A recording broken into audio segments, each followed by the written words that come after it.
పూజ్య చారీజీ మహారాజ్ 97వ జయంతి ఉత్సవాల సందర్భంగా దాజీ ఇచ్చిన సందేశం 24 జూలై 2024 కాన్హా శాంతివనం. వ్యక్తిగత సామరస్యత నుండి దివ్య సామరస్యత వరకు మన ఆలోచనల నుండి మనం శక్తిని పొందుతాం. మనం స్వయంగా ఏర్పరచుకున్న విషయాలకు దైవిక విషయాలకు మధ్య పరిపూర్ణ సామరస్యం సృష్టించినప్పుడు మాత్రమే ఇది సంభవిస్తుంది అంటారు బాబూజీ మహారాజ్. ప్రియమైన సోదరీ సోదరులారా, మనిషి తన హృదయంలో ఎలా ఆలోచిస్తాడో ఆ విధంగానే అతను ఉంటాడు అని జేమ్స్ అలెన్ అన్నాడు. మనం ఏదైతే అయి ఉన్నామో అదంతా మన గత ఆలోచన ఫలితమే అని బుద్ధ భగవానుడు బోధించాడు. ఆలోచనలకు శక్తి ఉంటుందని, ఆలోచనా శక్తి వల్ల మనం ప్రభావితమవుతామని మనం అర్థం చేసుకుంటాం. ప్రతికూల ఆలోచనల వల్ల సంబంధ బాంధవ్యాలలో అపార్థాలు ఏర్పడి వివాదాలకు దారితీస్తాయి. ఒకరి ఉద్దేశాలను చెత్తగా భావించడం అనవసరమైన వాదనలను సృష్టించగలదు. నేను ఈ పని చెయ్యలేను లేదా నేను విఫలమవుతాను వంటి ప్రతికూల ఆలోచనలు ఉద్యోగంలో కానీ చదువులో కానీ మన పనితీరుకు ఆటంకాలను ఏర్పరచడం వల్ల మన సామర్థ్యం మందగిస్తుంది. అంతేకాకుండా ప్రతికూల ఆలోచనలు మన రోజువారీ కార్యకలాపాలలో ఆనందాన్ని తగ్గిస్తాయి. ప్రతికూల ఫలితాలపై నిరంతర ఆందోళన మనల్ని ఆశించిన ఫలితాల కోసం పూర్తిగా నిమగ్నమవ్వకుండా నిరోధిస్తుంది. నిత్య నకారాత్మకత జీవితంలో నైరాశ్యానికి దారితీసి సానుకూల అనుభవాలు సైతం ప్రతికూల దృక్పథంతో కప్పివేయబడతాయి.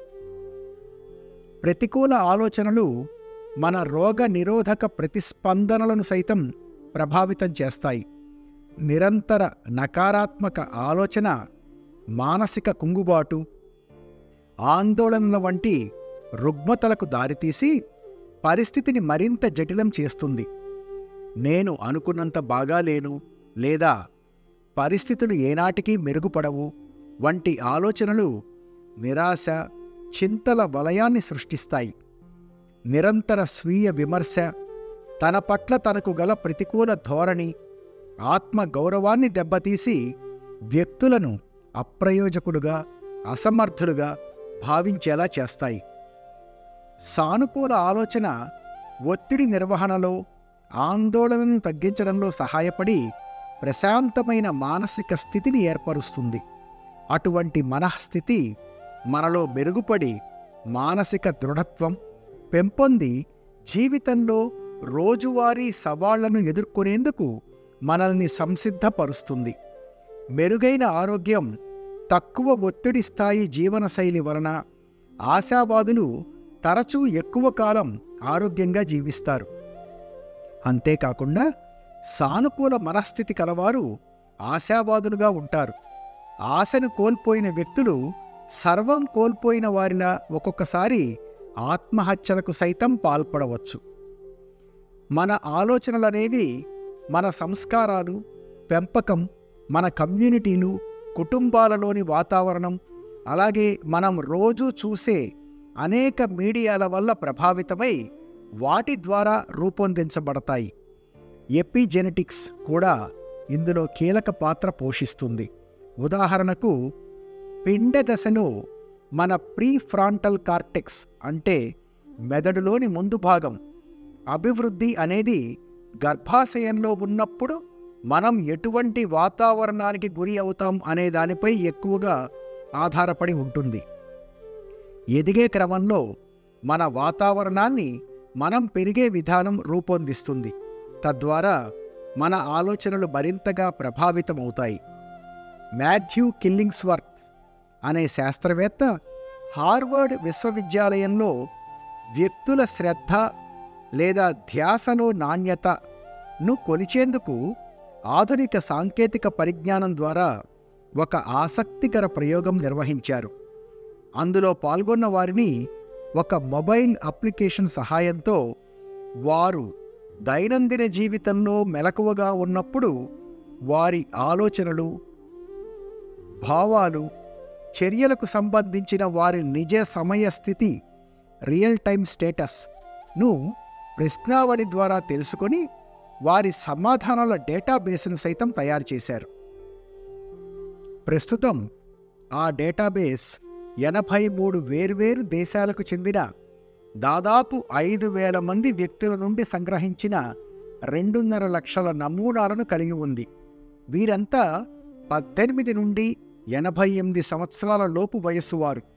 అలాగే వీరు 86 ప్రధాన వృత్తుల విభాగాలకు సమిష్టిగా ప్రాతినిధ్యం వహిస్తారు. తిరుగాడే మనసుకు సంతోషం అనేది ఉండదు. 2,250 మంది వ్యక్తుల నుండి సేకరించిన వివరాల ఆధారంగా తన అధ్యయనంలో ఆయన ఇలా కనుగొన్నారు. మొత్తం సమయంలో 47% మనసు తిరుగాడుతూనే ఉంటుంది. ప్రజలు వారి మనస్సు స్థిరంగా ఉన్నప్పటికంటే తిరుగాడే సమయంలోనే తక్కువ సంతోషాన్ని పొందారు. అలాగే శ్రద్ధ లేదా ధ్యాస పెట్టలేకపోవడానికి కారణం అసంతుష్టి కలిగి ఉండడం కాదు. శ్రద్ధ లేదా ధ్యాస పెట్టలేకపోవడమే అసంతుష్టికి దారితీస్తుంది. సానుకూల దృక్పథం వల్లనే సృజనాత్మకత ఏర్పడుతుంది. చపలత్వంతో కూడిన క్రమబద్ధీకరించబడని మనస్సు సృజనాత్మకంగా ఉండగలదా? తనదైన బాణీలో ప్రతికూల మనసు సైతం వివిధ నకారాత్మక మార్గాలపై దృష్టి పెడుతూ అక్కడే స్థిరపడుతుంది. ఈ స్వభావం మనసు యొక్క సృజనాత్మకతను హరించి వేస్తుంది. అస్థిరమైన, ఏకాగ్రత లేని మనసుకు ఆనందంపై ఎటువంటి పట్టు ఉండదు. అందువల్లనే శ్రీకృష్ణ పరమాత్మ ఈ అద్భుతమైన ప్రకటన చేశారు. అశాంతస్య కుతః సుఖం. అశాంతితో ఉన్నవానికి సుఖం అంటే సంతోషం ఎక్కడిది? భగవద్గీత 2వ అధ్యాయం 66వ శ్లోకం. మనందరికీ మనవైన ప్రత్యేక సమస్యలున్నాయి. ఈ ప్రబలమైన అన్ని సమస్యలకు ఒకే పరిష్కారం ఉండగలదా? ఈ అస్తిత్వ సమస్యలన్నింటికీ ఏకైక పరిష్కారాన్ని కనుగొనడం కోసం మానవాళి నిరంతరం పరితపిస్తోంది. ఈ ప్రశ్నను అర్థం చేసుకోవడానికై ముండకోపనిషత్తును ఒకసారి దర్శిద్దాం. 1.1.3వ శ్లోకంలో ఒక గృహస్థుడు గురువు వద్దకు వచ్చి ఇలా ప్రశ్నిస్తాడు. కస్మిన్ను భగవో విజ్ఞాతే సర్వమిదం విజ్ఞాంత భవతీతి. అంటే, అయ్యా, దేన్ని తెలుసుకోవడం ద్వారా మిగిలినదంతా తెలియబడుతుంది? నా ఉద్దేశంలో ఈ అన్వేషణ కేవలం జ్ఞానం ద్వారా ఎన్నటికీ ముగియదు. కనుక ఈ ప్రశ్నను నేను ఈ విధంగా మారుస్తాను. అయ్యా, దేన్ని పరిష్కరించడం ద్వారా మిగిలినదంతా పరిష్కరించబడుతుంది? ఈ ప్రశ్నకు నా సమాధానం ఈ విధంగా ఉంటుంది. సరైన ఆలోచన, సక్రమమైన అవగాహన, నిజాయితీతో కూడిన జీవన విధానం పరిస్థితిని సమూలంగా మార్చివేస్తుంది. నిరంతర చింతనాత్మక హార్ట్ఫుల్నెస్ సాధనా పద్ధతులైన ధ్యానం, నిర్మలీకరణ, ప్రార్థనల ద్వారా మన జీవితాలు మెరుగుపడి పునర్నిర్వచించబడి చక్కని ఫలితాన్నిస్తాయి. మొదటగా ఆధ్యాత్మిక సాధనల ద్వారా మనలో మనం సామరస్యాన్ని సృష్టించుకోవచ్చు. ఈ వ్యక్తిగత సామరస్యం మనలోని వ్యక్తిగత సృష్టికి, ఆ దివ్య సృష్టికి మధ్య సామరస్యాన్ని కలిగిస్తుంది. అప్పుడు అస్తిత్వానికి సంబంధించిన ఈ 2 అంశాలు అనునాదం చెంది ఎంతో సహజమైన రీతిలో మిళితమైపోతాయి. పక్షి తన 2 రెక్కలతో ఎగురుతూ తోక సహాయంతో దిశను మార్చుకునే విధంగా ఆధ్యాత్మిక సాధకుడు కూడా తన భౌతిక, ఆధ్యాత్మిక 2 పరిమాణాలను, 2 అంశాలను చాకచక్యంగా నిర్వహించుకుంటూ ఎంతో ఉన్నత స్థాయిలకు చేరగలడు. ఆధ్యాత్మిక ఆకాశంలో విహరించడానికి ధైర్యాన్ని కలిగి ఉండగలడు. అలాంటి ఆధ్యాత్మిక యాత్రికుడు కేవలం సరైన ఉద్దేశాలనే కలిగి ఉంటాడు. అలాగే సరైన ఆలోచన, సక్రమమైన అవగాహన కలిగి ఎల్లప్పుడూ జీవితం పట్ల సానుకూల దృక్పథాన్ని కలిగి ఉంటాడు. అటువంటి వ్యక్తి ప్రకృతితో సమశృతితో ఉంటాడు. అంతేకాకుండా అటువంటి ఆధ్యాత్మిక యాత్రికుని జీవన శైలి తన చుట్టుపక్కల ఉండే మానవ అస్తిత్వంలో కీలకమైన విషయాలను స్వీకరించని వారిని సైతం ఎంతో సానుకూలంగా ప్రభావితం చేసేదిగా ఉంటుంది. ఈ పక్కబాట పట్టేవారు ఆధ్యాత్మిక ఆశయాలను ప్రాపంచిక వ్యవహారాలతో అనుసంధానించవలసిన ఆవశ్యకతను తొందరలోనే గ్రహించగలుగుతారు. ఆ విధంగా నిజాయితీ గల ఆధ్యాత్మిక యాత్రికుడు ఇతరులలో పవిత్ర భావనలను నెలకొల్పే విధంగా మిగతా వారికి ఒక ఉదాహరణగా నిలబడగలడు. ఆధ్యాత్మిక జీవితం మన ప్రాపంచిక కార్యకలాపాలన్నింటినీ మెరుగుపరుస్తూ భౌతిక అస్తిత్వానికి ఆధారమవగలదు. అనంతమైన, శాశ్వతమైన దివ్య జీవితంలో అతి చిన్నదైన ఈ భౌతిక జీవితం ఎలా మనగలుగుతోందని మనం అప్పుడు ఆశ్చర్యంతో అభినందించడం ప్రారంభిస్తాం. పూజ్య బాబూజీ ప్రస్తావించిన జీవితంలో జీవితం యొక్క నిజమైన అర్థం ఇప్పుడు అవగతం అవుతుంది. అటువంటి ఆధ్యాత్మిక యాత్రికుని జీవితాన్ని ఒక సామాన్య మానవుడే గ్రహించగలిగినప్పుడు మరి దాన్ని భగవంతుడు గమనించడా? బాబూజీ మాటల్లో తనను తాను చక్కగా తయారు చేసుకున్న మానవుడు భగవంతుని సమీపించినప్పుడు ఆయన అంటే భగవంతుడు ఆ భక్తుడిని భిన్నంగా వీక్షిస్తాడు. అలా ఆయన కళ్ళను ఆకర్షించే విధంగా మనల్ని మనం ప్రభావవంతంగా తయారు చేసుకోవాలని దీని అర్థం. ఇన్నాళ్ళు భక్తుడు ప్రేమికుని పాత్రను పోషిస్తే భగవంతుడు ప్రియతమునిగా ఉన్నాడు. కానీ ఇప్పుడు పాత్రలు తారుమారవుతాయి. భగవంతుడు ప్రేమికుడవుతాడు, భక్తుడు ప్రియతముడవుతాడు. బాబూజీ తన 1981 దక్షిణాఫ్రికా పర్యటనలో ఇచ్చిన సందేశంలో అవ్యక్తం వైపుకు ప్రయాణించండి అన్నారు. ఆధ్యాత్మిక ప్రయాణంలో యాత్రికుడు ఇప్పటికే తాను అధిగమించిన పరిమాణాలను తప్ప తన ముందున్న పరిమాణాలను చూడలేడు.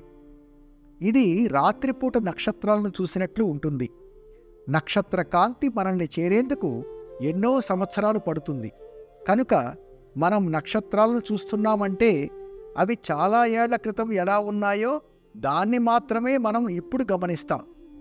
అలాగే మనం గ్రహించినది లేదా అనుభవించినది మన ప్రస్తుత పరిస్థితి కన్నా ఎల్లప్పుడూ వెనకబడే ఉంటుంది. దీన్ని పూర్తిగా అర్థం చేసుకునేందుకు మరింత వివరణ అవసరమవుతుంది. జ్ఞానాన్ని అవగతం చేసుకునేందుకు తెలుసుకునే, చూసే లేదా అనుభవించే ఒక కర్త అంటే సబ్జెక్ట్ అవసరం. అలాగే తెలియబడే, చూడబడే, అనుభవించబడే ఒక వస్తువు అంటే ఆబ్జెక్ట్ కూడా అవసరం. అంతేకాకుండా కర్త ఎల్లప్పుడూ వస్తువు కన్నా మరింత సూక్ష్మంగానే ఉంటుంది. ఉదాహరణకు, జ్ఞానేంద్రియాలు స్థూలమైన ఇంద్రియ వస్తువులను గ్రహించగలవు, కానీ ఇంద్రియ వస్తువులు సూక్ష్మతరమైన జ్ఞానేంద్రియాలను గ్రహించలేవు. మనస్సు స్థూలమైన జ్ఞానేంద్రియాలను గ్రహించగలదు, కానీ జ్ఞానేంద్రియాలు సూక్ష్మతరమైన మనస్సును గ్రహించలేవు. బుద్ధి స్థూలమైన మనస్సును గ్రహించగలదు, కానీ మనస్సు సూక్ష్మతరమైన ఆ బుద్ధిని గ్రహించలేదు. చైతన్యం స్థూలమైన బుద్ధిని గ్రహించగలదు, కానీ బుద్ధి సూక్ష్మతరమైన చైతన్యాన్ని గ్రహించలేదు. తెలుసుకునేవాడు తెలియబడేదానికన్నా ఎప్పుడూ సూక్ష్మంగానే ఉంటాడు. అలాగే తెలియబడేది తెలుసుకునేవాడికన్నా ఎప్పుడూ స్థూలంగానే ఉంటుంది. తెలుసుకునేవాడు తెలియబడేదానికన్నా సూక్ష్మంగా ఉండాలనే సత్యం కణం యొక్క కార్యకలాపాలను తెలుసుకునే క్రమంలో పరిశోధకులు ఎదుర్కొనే సంక్లిష్టతలకు సమాంతరంగా ఉంటుందని గమనించడం ఆసక్తికరంగా ఉంటుంది. కణ చర్యలను కొలిచేందుకు ఉపయోగించే పరికరం పరిశీలనలో ఉన్న కణం కన్నా సూక్ష్మంగా ఉండనప్పుడు కొలిచే ప్రక్రియ కణ పరిశీలన కష్టమయ్యే విధంగా కణం యొక్క ప్రవర్తనతో జోక్యం చేసుకుంటుంది. తెలియబడేదానికన్నా తెలుసుకునేవాడు ఎప్పుడూ సూక్ష్మతరంగానే ఉన్నందున మనం ఈ క్రింది వాటిని అర్థం చేసుకోవచ్చు. ఎవరైనా బ్రహ్మమును అవగతం చేసుకోగలిగితే ఆ సాక్షి బ్రహ్మము కన్నా మించి ఉండగలగాలి. చాలామంది హార్ట్ఫుల్నెస్ సాధకులు అనుభూతి చెందినట్టుగా అది పరబ్రహ్మ స్థితి. అలాగే ఒకవేళ ఎవరైనా కేంద్రం తప్ప అస్తిత్వంలోని అన్ని స్థాయిలను గ్రహించగలిగినప్పుడు, అటువంటప్పుడు ఆ ఒక్కరూ కేంద్రంలో సుస్థాపితమై ఉన్నట్టు దాని అర్థం. మనం చూసేదంతా ఇప్పటికే మన వెనుక ఉంది. మనం ఎప్పటికీ మనకి తెలియని దాని వైపు వెళ్ళగలగాలి. ఏదైతే మనం చూడలేమో దాని దిశగా. ఈ సానుకూల దిశా పదాన్ని ఎలాంటి వైఖరి మనకు సులభతరం చేస్తుంది? భగవంతుడిని ఎటువంటి గుణాలు లేని నిర్గుణునిగా మనం చేసే భావన గుణాలు కలిగిన సగుణ భావన కన్నా ఉత్తమమైనదిగా అర్థం చేసుకోబడుతుంది. దేనినైనా దాని గుణాల ద్వారానే ఎవరైనా తెలుసుకోగలరు. గుణరహితమైన దాన్ని మనం అనుభూతి చెందలేము. దివ్య అనుభవాలని మనం సాధారణంగా అనుకునేవి వాస్తవానికి దివ్య గుణ లక్షణాల అనుభవాలు. మన ఆధ్యాత్మిక యాత్రలోని వివిధ దశలలో అనుభూతి చెందే వివిధ లక్షణాలు లేదా స్థితులైన సంతృప్తి, శాంతి, ప్రేమ, ధైర్యం, స్పష్టత మొదలైనవి. ఒక అభ్యాసి జీవితం దైవిక లక్షణాలు కల స్వభావాలుగా పేర్కొనదగ్గ అటువంటి అనుభవాలతో నిండి ఉంటుంది. వీటిని మనలోని దైవత్వపు ప్రతిబింబాలుగా తప్పక పరిగణించాలి. దివ్యత్వానికి స్వయంగా ఎటువంటి స్వాభావిక లక్షణాలు లేని కారణంగా అది, అంటే దైవత్వం, జ్ఞానము లేదా అనుభవాన్ని ఇచ్చే వస్తువుగా ఎన్నటికీ పనిచెయ్యదు. మన లక్ష్యం అత్యున్నతమైనదైతే ఇటువంటి అనుభవాల పట్ల మన వైఖరి ఎలా ఉండాలి? దైవం యొక్క ఈ తక్కువ స్థాయి వ్యక్తీకరణలను మనం స్వాగతించాలా? లేక అటువంటి అనుభవాలన్నింటినీ నేతి నేతి, ఇది కాదు ఇది కాదు అనే ఒక త్యజించే వైఖరితో ఉండి ఆ అత్యున్నతమైన దానివైపే మన దృష్టిని కేంద్రీకరించాలా? సాధారణంగా ఆ అత్యున్నత సత్యతత్వాన్ని మనం లక్ష్యంగా గుర్తించే ప్రయత్నంలో మనం విఫలమవుతాము. అది తెలియబడేది కాదు కనుక దాన్ని మనం గ్రహించలేము. మన గమ్యాన్ని నిర్ధారించుకోలేము. కేవలం మనం దీన్ని కేంద్రం, దైవంతో లయావస్థ, అలాగే సాక్షాత్కారం అనే సుపరిచిత పదాలతో వర్ణిస్తాం. కానీ మనం ఈ పదాలను అర్థం చేసుకున్నప్పటికీ అవి దేన్ని సూచిస్తాయో మనకు తెలియదు. ఈ పదాల పనితీరు ఒక గణిత సమీకరణంలోని ఎక్స్ లా ఉంటుంది. ఒక లక్ష్యం అనేది ఖచ్చితమైనదిగా, నిర్వచించదగినదిగా ఉండాలి. కానప్పుడు మనకు ప్రయోజనం ఉండదు. అయితే ఇదమిద్ధం కాని ఆ పరతత్వమే మన గమ్యమైనప్పుడు, దాన్ని మనం వ్యక్తిగత లక్ష్యంగా తీసుకున్నప్పుడు మనం విఫలమవుతాం. ప్రేమ, ఆరాధనలతో కూడిన భక్తి మార్గంలోని శక్తి ఒక నిర్దిష్టమైన వస్తువును లక్ష్యంగా కలిగి ఉండడమే. ప్రేమికుడు తన ప్రేమను సమర్పించేందుకు ఒక ప్రియతముని కలిగి ఉండడం, ఒక భక్తుడు తన భక్తిని సమర్పించేందుకు దేవుడిని కలిగి ఉండడం. భక్తి మార్గాన్ని అనుసరించేవారు సాధారణంగా రూపం, గుణం, ఆచార కర్మకాండల విషయంలో దృఢంగా స్థిరపడిపోయి వాటిని దాటి ఎదిగేందుకు విముఖత ప్రదర్శిస్తారనే విమర్శ ఉంది. అయినప్పటికీ భక్తుడికి భక్తికి సంబంధించిన ధ్యాన వస్తువు కనుక సగుణం, నిర్గుణం రెండింటిలోనూ సమర్థుడైన మాస్టర్ అయినప్పుడు ఆ భక్తి మార్గం ఒక వారధిలా ఉపయోగపడి వ్యక్తం నుండి అవ్యక్తం దిశగా మనల్ని నడిపిస్తుంది. ఇది సగుణ విధానం ద్వారా నిర్గుణ ఫలితానికి దారితీస్తుంది. మన ప్రయాణంలో మన ఆధ్యాత్మిక స్థితిని విశిష్టంగా ప్రభావితం చేసే ఎన్నెన్నో దైవిక లక్షణాలను మనం బహిర్గతం చేయడం జరుగుతుంది. అయితే భక్తిలాగా మన ఆధ్యాత్మిక స్థితిని మరేదీ అంత గాఢంగా ప్రభావితం చేయదు. ఈ దైవిక లక్షణాల విషయంలో మన విధానం ఆ అనంతత్వానికి వారధిగా పనిచేసే మన మాస్టర్తో బంధాన్ని బలోపేతం చేసే విధంగా ఉండాలి. మాస్టర్తో ఈ అనుభవాలను గుర్తించి వాటిని బహుమతులుగా పరిగణించడం ద్వారా ఆయన అనంతం వైపుగా మనల్ని తీసుకెళ్లే క్రమంలో ఏర్పడే ప్రేమ బంధాలను మనం దృఢతరం చేసుకుంటాం. అలాగే మన జీవితంలో ఎదురయ్యే చేదు అనుభవాలను సైతం ఆ ప్రదాత పట్ల అదే ప్రేమతో, కృతజ్ఞతతో పరిగణించినట్లయితే జీవితంలోని చిక్కుముళ్ళు పూర్తిగా పరిష్కారమవుతాయి. ప్రేమతో, గౌరవంతో, కమలేష్.